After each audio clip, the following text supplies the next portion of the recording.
Bom dia, boa tarde, boa noite. Vamos aqui os wordzinhos, né, pessoal? Né? Agora direito constitucional, tá bem? A nós que estamos aqui nessa aulinha ao vivo, pessoal, não vai mudar nada, né? Vamos continuando aqui, tá? Esse conteúdo, pessoal, é o conteúdo que eu acho legal, quero que vocês leiam, vou encaminhar agora à noite já para vocês. É o conteúdo de constitucional, de administrativo, tá? Para que vocês possam ir lendo, tá?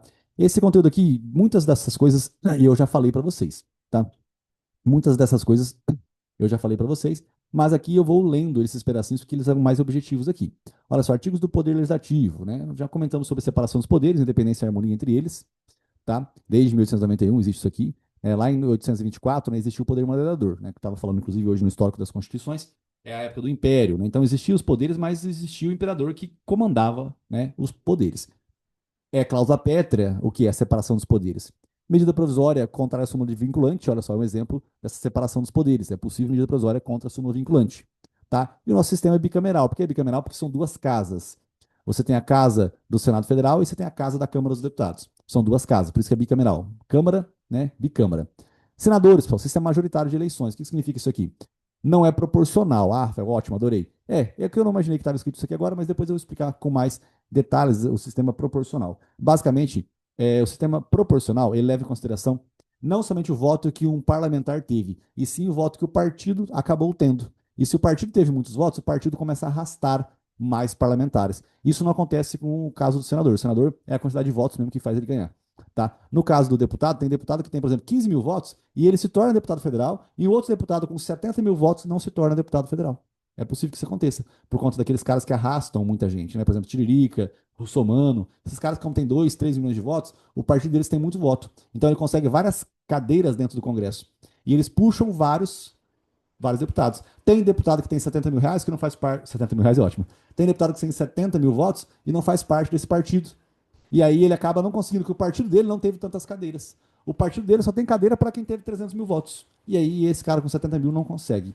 Tá? Depois a gente explica com mais detalhes. Mas senador, sistema majoritário. Deputado, sistema proporcional. Proporcionalmente, né, entre deputados federais, né, de 8 a 70 deputados. Os estaduais depende do número de deputados federais, isso aqui é muito importante. A quantidade de deputados estaduais depende do número de deputados federais. Vereadores depende do número de habitantes, tá? Lembrando que o salário vai ser decidido ali na Câmara, né, por 2/3 também, né? Que ele fica ali, é uma emenda, né? A lei orgânica municipal é feita por 2/3 e o número de vereadores ali, né? O salário, perdão, é por 2/3, tá? Essa Câmara aqui, isso nunca fica a Câmara certo. Senadores são 3 por cada estado. O tempo ilimitado dos mandatos, né, pessoal, no Poder Legislativo. Então você tem que o senador, ele vai ter o quê? O mandato dele são 2 legislaturas. Então, ele, enfim, fica 8 anos no poder, certo? São 3 senadores por estado. Sem possibilidade de coligação no sistema proporcional. A coligação partidária também é a força que você acaba fazendo, né? Por exemplo, o Geraldo Alckmin, ele fez uma coligação partidária com o Luiz Inácio Lula da Silva. Então, assim, são 2 partidos políticos que se coligaram no Poder Executivo.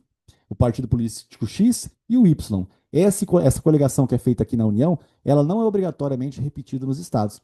Então, o Partido Político X, que é o do Lula, e o Y, que é o do Geraldo Alckmin, ele não tem que ele não tem que também fazer uma coligação partidária aqui embaixo, no estado e no município. Isso aqui não se repete. Não precisa se repetir a coligação partidária. Tá? No sistema proporcional, isso não pode acontecer. Porque, como eu disse, o Tiririca já tem 2, 3 milhões de votos. Se ele se coligar com o Russomano, com mais 2, 3 milhões de votos, aí mesmo, aí já era. Aí só o partido político dele que vai ter um monte de deputado lá dentro. Tá? Então a coligação partidária ela não pode acontecer no sistema proporcional. Tá? Justamente por conta dessa lógica do arrastamento de cadeiras.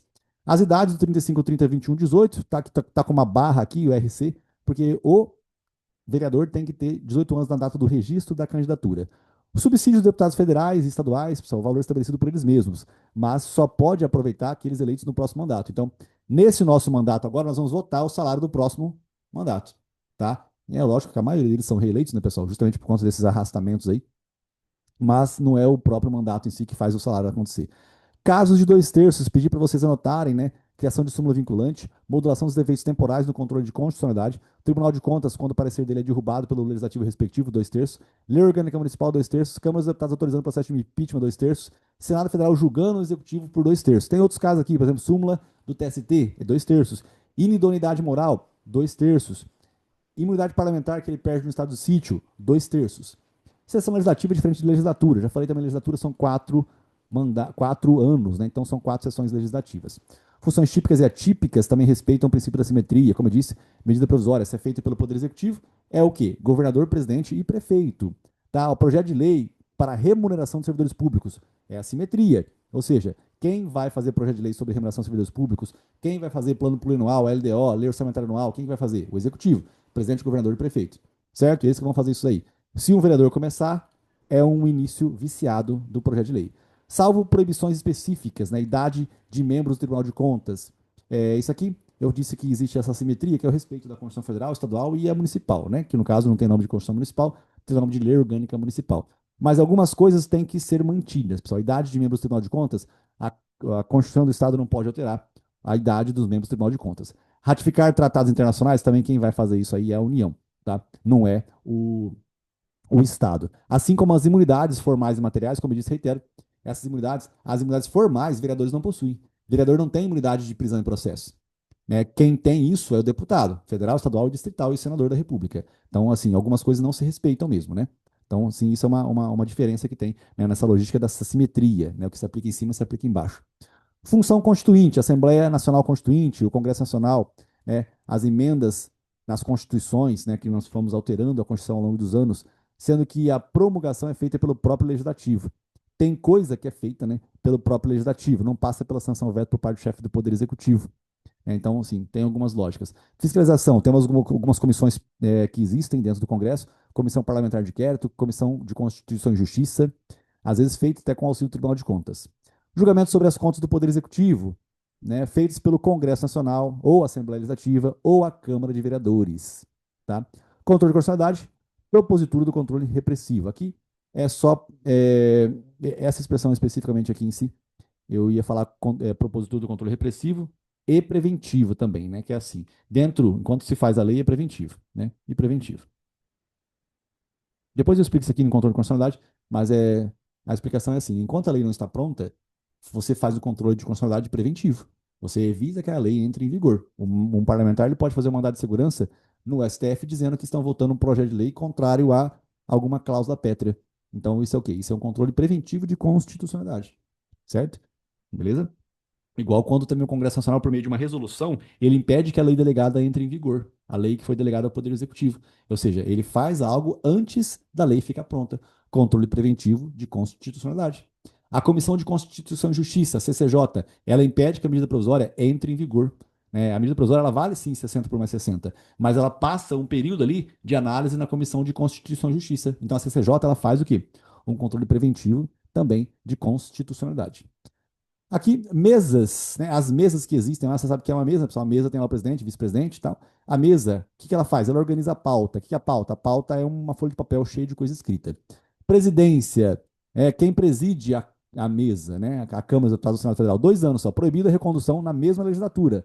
Isso aqui é uma frase, olha só, pessoal, como é uma frase que nós já investimos muito tempo para estudar, né? Olha só, proibido a recondução na mesma legislatura. Você sabe que em legislaturas diferentes, o presidente da Câmara ele pode se reeleger, certo? Ele, nos últimos 2 anos, ele virou presidente da Câmara.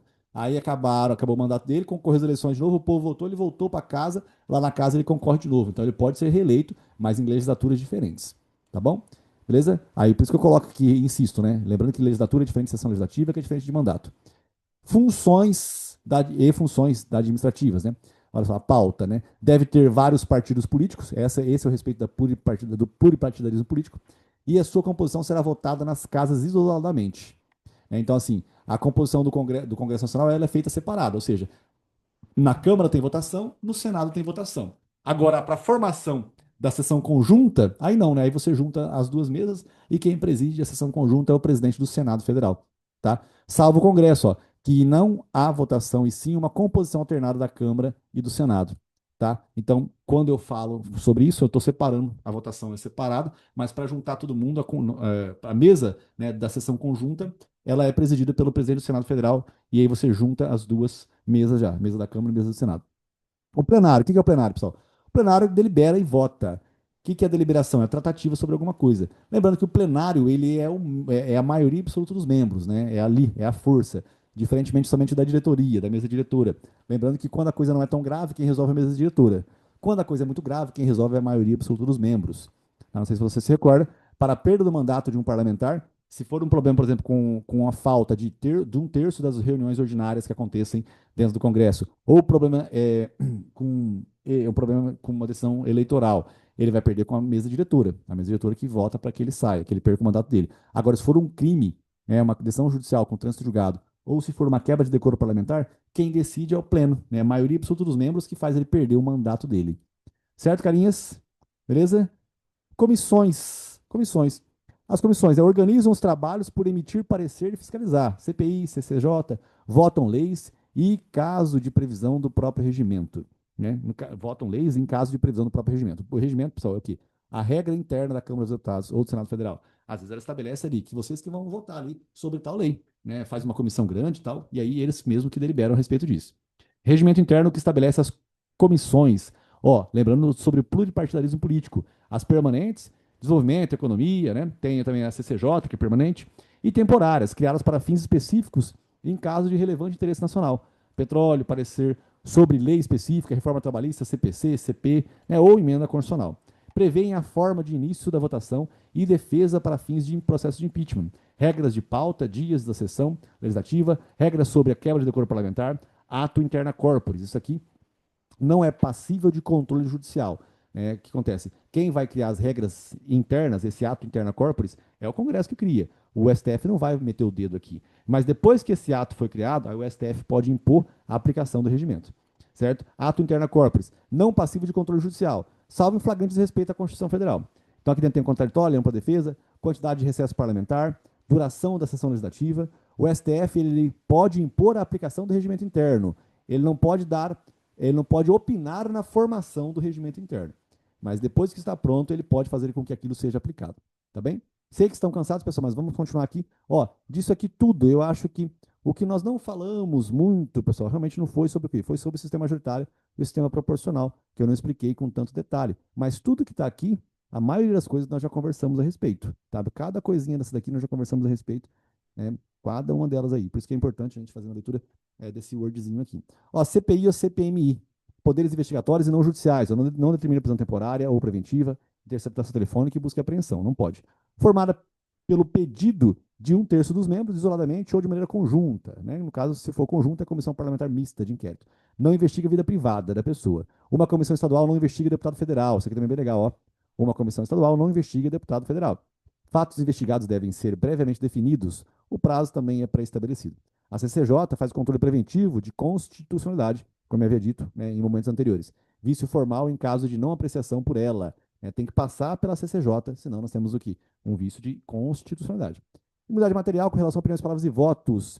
Não ilimitada, deve haver conexão independente de estar em um resort, né? A pessoa tem direito, né, a essa proteção. O vereador só na circunscrição em que ele exerce o mandato dele. Agora, deputado federal, distrital, estadual e senador, ele tem essa imunidade em todo o território nacional. A formal, pessoal, ela vai ser para deputados federais, senadores, né, e deputados estaduais e distritais também, de prisão e de processo. Já falamos várias vezes sobre a imunidade formal, como que funciona. Lembrando que o STF ele pode receber a denúncia, o STF ele pode receber a denúncia e depois ele comunica a casa respectiva para verificar se ela quer ou não manter o processo. Perda de mandato, pessoal, aqui, isso aqui eu comentei com vocês agora há pouquinho, quebra de decoro parlamentar, deixar de comparecer um terço das sessões ordinárias, suspensão de direitos políticos, enfim, decisão da Justiça Eleitoral. Você vê o que é grave. O que for mais grave, decisão condenatória com o trânsito julgado, é criminal, é maioria absoluta. Né? Quebra de decoro parlamentar, maioria absoluta. Coisas menos graves, coisas eleitorais, ou um terço, né, da falta, é a mesa diretora que vai resolver. O filho do Vinícius está tocando terror na terra ali, está subindo na cama, pulando para lá e para cá. E eu tô vendo aqui, carinha. Não sei se é filho, se é sobrinho, mas tá ali. Tá tocando terror. Rafael, mas ele tá tocando terror mesmo, cara. Tá passando lá no fundo. Ó, processo legislativo. Sobre vício de iniciativa, pessoal. Fica aqui comigo, fica forte aí. E firme. Vamos lá. Vamos lá, que tá acabando, carinha. Letícia, você tá aí? Cadê? Ah, tá aí. Ó, Luke Skywalker. Afonso. Alisson. Cadê vocês, carinhas? Rafael, a gente estamos aqui, cara. A gente estamos. Vamos lá então, hein? Continuando aqui, processo legislativo sobre vício de iniciativa. Já falei, olha só, o que é 1503? É 1% do eleitorado nacional dividido em 5 estados. Cada estado tem que ter pelo menos 3 décimos por cento dos eleitores para que tenha esse projeto de lei que ele se inicie.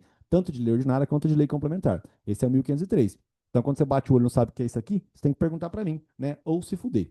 Poder executivo em remuneração, né? Então, o poder executivo, que é o presidente, o governador ou o prefeito, que eles vão cuidar, né, da iniciativa para tratar da remuneração dos servidores públicos. Casa iniciadora, casa revisora, qual que é a lógica? A casa iniciadora é sempre a Câmara dos Deputados. Excepcionalmente, inicia-se no Senado Federal quando for proposta uma lei pelo senador. Alteração substancial, retorna à casa iniciadora. Ou meramente redacional, encaminha direto para o executivo para sanção ou veto. Passa primeiramente pela CCJ, depois o plenário se manifesta. Maioria absoluta para início dos trabalhos, abertura da sessão. Ou seja, para que nós iniciemos o trabalho na Câmara, tem que ter pelo menos 257 membros lá. Se tiver, a gente inicia os trabalhos, senão a gente não inicia. Porque se não tem 257 membros, não tem como a gente votar uma lei complementar. Porque é a maioria das cadeiras que a gente precisa. Agora, se tiver os 257 membros, para criar uma lei ordinária, basta que tenha 129 votos, que é dividir por 2 e acrescentar o próximo número inteiro. Então é possível a aprovação de uma lei ordinária com 129 votos, tá? Ó, maravilha, né? Emenda constitucional, iniciativa, 1/3 da Câmara ou do Senado, Presidente da República, ou mais da metade das Assembleias Legislativas. Vocês viram na prova de ontem, né? Que foi gravada, mas vocês viram na prova de ontem. Quem que tem a iniciativa para propor uma emenda constitucional? 1/3 da Câmara dos Deputados ou do Senado Federal. É ou, não é e. 1/3 da Câmara ou 1/3 do Senado. Certo?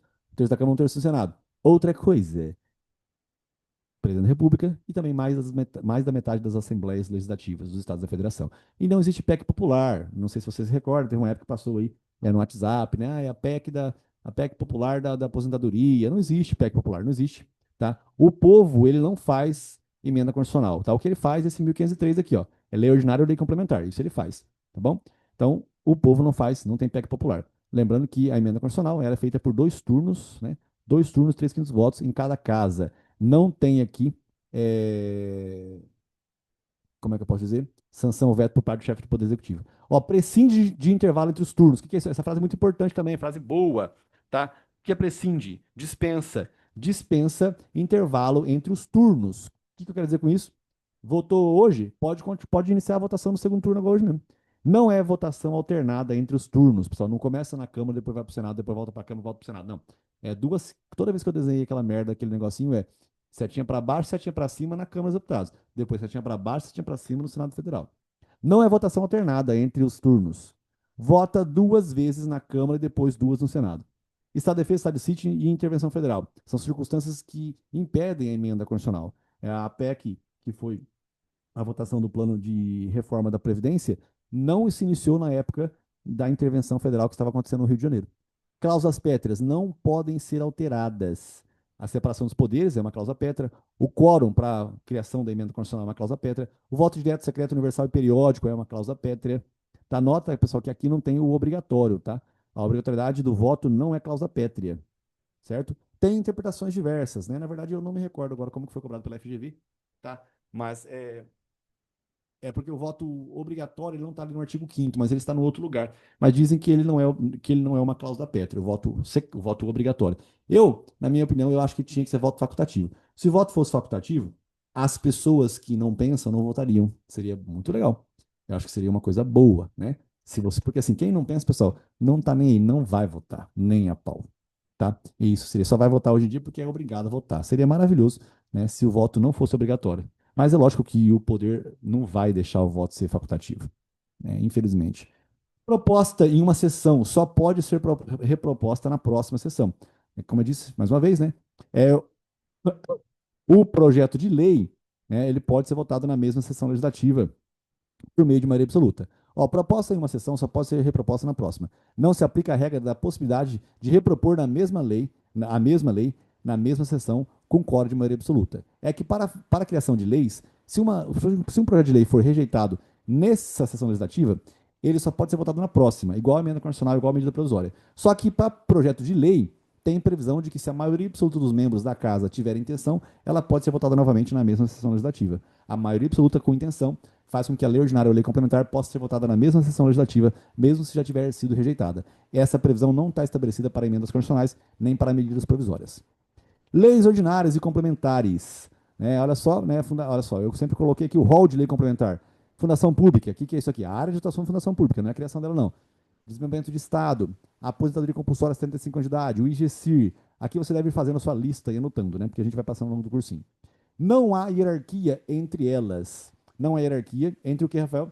Não há hierarquia entre a lei ordinária e a lei complementar. Lei ordinária pode revogar, inclusive, lei complementar. Se o assunto da lei complementar for relacionado ao tema de lei ordinária, como eu havia dito. É preciso lei complementar para a criação de isenção tributária? Não. Não tem. Por quê? Porque não tem não tem essa previsão nem na Constituição Federal, nem no CTN. Não tem necessidade de que a isenção seja feita por meio de lei complementar. Beleza. Mas é possível que dentro do Congresso, um dia que eles vão votar uma isenção tributária, o quórum de aprovação seja de mais de 257 votos? Sim. Se passar disso, é maioria absoluta. Então, é uma lei ordinária que alcançou um quórum de lei complementar. Então, é uma lei complementar. Era para ser lei complementar? Não, não precisava ser. Se não precisava ser, é uma força de lei complementar com tecnicamente, a possibilidade de ser revogado por uma lei ordinária, porque tem a mesma hierarquia. Né? Na verdade, a lei complementar também não é hierarquicamente inferior.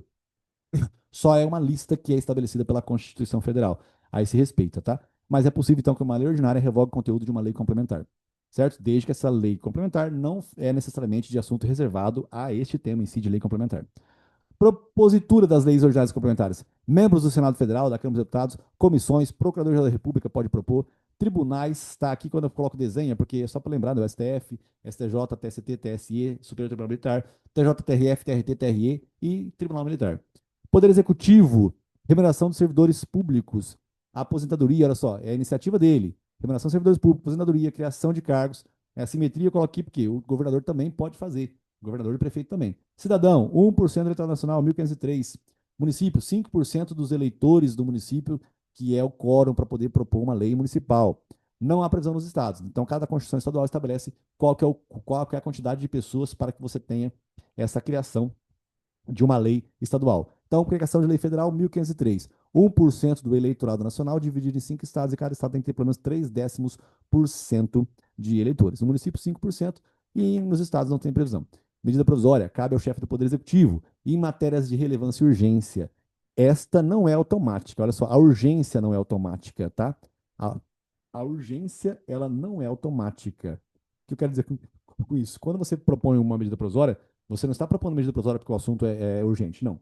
Se o assunto for urgente, o presidente ele pode fazer um projeto de lei, não é uma medida provisória, ele faz um projeto de lei de sua iniciativa e ele pede a urgência nesse projeto de lei de sua iniciativa. Então ele pede urgência num projeto de lei de sua iniciativa. Isso é o que o presidente pode fazer. Mas a medida provisória ela não é urgente. Ela entra em regime de urgência se dentro da casa do Congresso ela não for votada em 45 dias, certo? Uma coisa é projeto de lei, pessoal, que enquanto não se tornar lei não vale nenhum dia. Outra coisa é medida provisória. Entenda, projeto de lei também não vira lei de uma vez. Ele tem que ser votado, mas o presidente pode pedir regime de urgência para votar o quanto antes.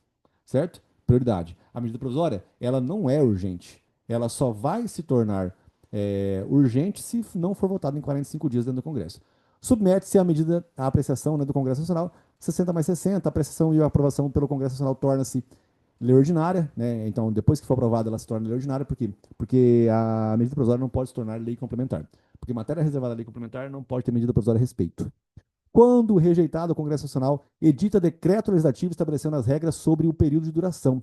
Isso aqui também é uma frase muito importante, tá? Na verdade, tô fazendo isso aqui, pessoal, mas depois vocês podem tirar, tá? Isso aqui. Eu gosto de ficar clicando nesses negocinhos assim.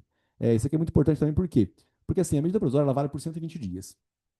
Quando ela não é convertida em lei, ela não é convertida em lei, mas ela teve validade por 120 dias. Então eu estou na mesma condição que a Ludmilla, só que eu tive meu problema resolvido durante o período da medida provisória. A Ludmilla vai ter o problema dela resolvido depois que a medida provisória já não está mais em vigor. E nós temos casos idênticos. Por que, que ela vai ter uma decisão e outra decisão? Então quem é que vai resolver essa loucura toda? Um decreto legislativo do Congresso Nacional. Então, o decreto legislativo que estabelece o que é que ocorre nessas situações em que a força normativa da medida provisória teve efeito e não foi convertido em lei depois. Então, o decreto legislativo do Congresso que vai dizer: ó, nós não aprovamos essa lei, essa medida provisória, ela teve efeitos, os efeitos são assim, não tem mais efeito agora, mas as regras são estas. Então, quando rejeitado o Congresso, ele edita um decreto legislativo estabelecendo quais são as regras, tá, pessoal? Quais são as regras desse período de duração. Olha só, esse decreto legislativo, pessoal, é mais uma coisa, tá? O decreto legislativo é mais uma coisa que não passa pela sanção ou veto por parte do chefe do Poder Executivo, certo? É o decreto legislativo. É mais um exemplo aí, né, de algo que não passa pela sanção ou veto por parte do chefe do Executivo. 4 coisas não passam: emendas constitucionais, medidas provisórias que não sofreram alteração, decreto legislativo e resolução. Essas 4 coisas não passam pela sanção ao veto por parte do chefe do Poder Executivo. 45 dias, a medida provisória entra em regime de urgência e sobresta toda a pauta. O que é sobrestar? É suspender toda a pauta. Certo? Constituição Federal escreve toda a pauta. Só que o STF já decidiu que a suspensão fica somente com as leis ordinárias. Tá? Fiquem tranquilos, que está previsto na Constituição Federal. Isso daí, que sobresta toda a pauta. A expressão sobresta toda a pauta é a que prevalece. Tá bom? É que a medida provisória tem força de lei ordinária. Então, eles dizem que suspende somente as leis ordinárias. Não suspende emendas constitucionais e não suspende lei complementar. Tá bom? Mas na Constituição Federal está escrito que sobresta toda a pauta. Medida provisória rejeitada não apresentada na mesma sessão legislativa, nem por maioria absoluta. Né? Isso aqui, mais uma vez, eu estou reiterando aquilo que a lei que for rejeitada em uma sessão legislativa, ela só vai ser proposta na próxima sessão legislativa, salvo no caso da maioria absoluta dos membros ter esse interesse. Já foi dito anteriormente. Só que isso não acontece com a medida provisória e nem com a emenda constitucional. Não pode medida provisória sobre direito eleitoral, nacionalidade, cidadania, partido político, penal, processo civil, processo penal. Olha só, direito civil pode. Direito civil pode. Resgate de poupança pública também não pode. Não pode também sobre plano plurianual, tá? Não pode também sobre, ó, né, sobre o plano plurianual, a LDO e a lei orçamentária anual. Certo? Também não pode. Decretos legislativos, regulamentares, executivos, decretos autônomos. Presidente da República, ato normativo primário, né, extinção de cargos quando vagos. Também que é possível, né, o decreto regulamentar autônomo. Decreto regulamentar autônomo, Presidente da República, ato normativo primário, extinção de cargos quando vagos. Isso aqui, falei várias vezes, o decreto regulamentar autônomo é diferente do decreto regulamentar executivo. Então nós temos aqui, tem decretos legislativos, tem decretos regulamentares executivos que dão fiel à execução à lei, tem os decretos regulamentares autônomos, tá? Isso são alguns nomes de atos normativos que tem por aí. Compete exclusivamente ao Congresso Nacional sustar ato do Executivo que exorbita o poder regulamentar. Tá? Isso aqui, né, é uma coisa que é competência exclusiva do Congresso Nacional. Sustar. Sustar é fazer parar, cessar o ato do Executivo que exorbitou da força regulamentar. O que é isso? Existe uma lei, existe o decreto regulamentar executivo, aquele que vai dar fiel execução à lei. Se o chefe do Executivo ele transcende essa lógica, ele dá mais normas do que o que era competente para ele fazer, o Congresso vai lá e susta isso. Um exemplo também bem legal é sobre a lei delegada. A lei delegada, ela quando ela é criada, é porque o Poder Executivo pediu para o Congresso, falou, Congresso, você deixa eu fazer essa lei delegada? Aí o Congresso falou, deixo. Esses são os temas, tema A, B, C, D e E. Beleza. O presidente fala sobre o tema A, B, C, D, E e F. Pronto. Exorbitou dos poderes da delegação.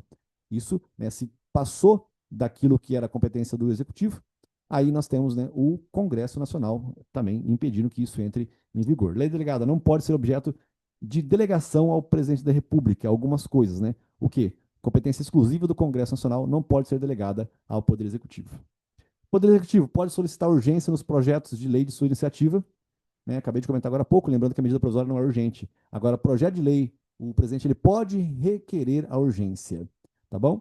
Sanção é expressa ou tácita, veto. O parcial, sendo a linha, artigo, inciso, total, pode, né? O interesse público ou juridicamente devido, ou devagar. O veto parcial, né, pode acontecer. Ele pode vetar parte de uma lei, ele pode vetar uma linha, um parágrafo, um título, um capítulo. Ele não pode vetar uma palavra. Veto de palavra, ele não pode realizar. Tá bem? Veto de palavra, ele não pode realizar. Então temos a lei delegada. Não pode ser objeto de delegação ao Poder Executivo. O quê? Competência exclusiva do Congresso Nacional. O que mais também? Poder Executivo, ele pode solicitar urgência nos projetos de lei de sua iniciativa. Beleza. Sanção, ela expressa ou tácita. Veto, parcial, sendo a linha, artiga ou inciso, ou total, pode. Interesse público ou jurídico devidamente fundamentado derrubado do veto com maioria absoluta do Congresso Nacional. Reapresentação da lei ordinária complementar, maioria absoluta. Esse finalzinho aqui, vou ler devagar, estava comentando, né, sobre o veto. Olha só, o veto por interesse público ou jurídico devidamente fundamentado. Derrubada do veto pode acontecer por maioria absoluta do Congresso Nacional. Reapresentação de lei ordinária ou lei complementar é por meio de maioria absoluta. Né? Lembrando que medida provisória ou emenda constitucional não pode passar por essa situação em si. Pessoal, então nós vimos aqui hoje, né? Aqui nós vimos a parte do poder legislativo. Tá, olha só, nós começamos aqui, né? Do legislativo. Né? Nós não vimos aqui acima temos outras coisas para ver. Já vimos em alguns pedaços, mas temos aqui os remédios constitucionais, habeas corpus, habeas data, mandado de segurança. Temos aqui casos de intervenção federal e ordem econômica, né? E temos aqui também o federalismo e temos essa tal de de direito fundamental, que vocês devem ter visto um pouquinho já. Tá? Tem mais coisa aqui, tem todo o direito constitucional, que são 11 páginas, tá? É bastante coisa, mas a gente vai vendo aos poucos. A gente não vê tudo, mas tudo é falado dentro do cursinho. E aí cabe a você também fazer a sua leiturinha, tá bom, gente? Um beijo do Magro, foco for se fé, faz depois de muito estudo e vai lá fazer essa prova 9, pessoal. É 9, né? Estamos a 9, né? Prova 9, parte 2 agora, não é não? Não deixe de fazer, gente. Faz a questãozinha, lê o comentário, racha esse negócio no meio aí, porque falta um mês para a prova do AB. É hoje dia 17/7, a prova é 17/8, né? Então falta um mês para a prova do AB. Daqui um mês, o resultado já vai estar nas nossas mãos. Vamos nos esforçar, pessoal. Um mês é bastante tempo. E chega de qualquer jeito, vai chegar dia 17 de agosto. Você fazendo essa merda, levando a sério, ou fazendo mais ou menos. Todo dia bem feito é difícil, mas é uma satisfação da aprovação, ela não tem preço. Tá, gente? Rala aí, porque há de convir a sua aprovação. Beleza, gente? Beijo do Mago, então de novo, foco, força e fé e farra só depois de muito estudo. Até mais. Vamos que vamos.